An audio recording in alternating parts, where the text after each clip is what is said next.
A new report from the United Nations body in charge of monitoring climate change details how global warming is already playing out on land to negative effect, magnifying heat waves and droughts, and contributing to desertification and declining crop yields.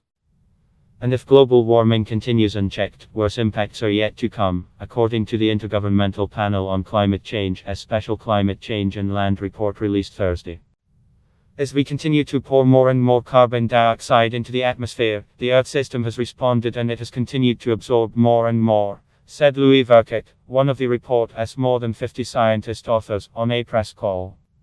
But the important finding of this report, I think, is this additional gift from nature is limited, it's not going to continue forever.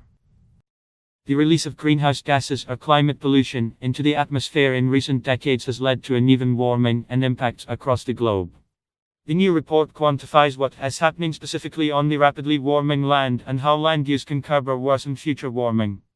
This report follows one published last October on the devastating impacts of 1.5 degrees Celsius warming globally, not just on lands. A separate climate report set to come out in September will focus on oceans.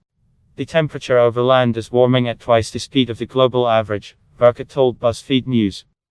To date, average surface air temperatures over land have risen about 1.5 degrees Celsius compared to pre-industrial levels. This is not a measure of total warming, excluding the warming of air temperatures over the oceans that cover most of the planet. The Paris Climate Agreement seeks to limit global warming to no more than 2 degrees Celsius, with an ideal limit of 1.5 degrees, to stave off the worst impacts. Amid a population boom, humans have expanded their consumption of food, timber, energy, and more. To do this, people have used more and more land and freshwater resources.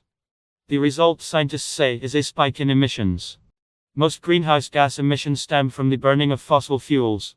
However, agriculture, forestry, and other types of land use, from 2007 and 2016, accounted for about 23% of total net human-related greenhouse gas emissions, per the report. For now, thanks to plants working overtime in natural landscapes free of human development, land cover areas still pull more emissions out of the atmosphere than they release into it. The initial effects of climate change, however, are already showing themselves.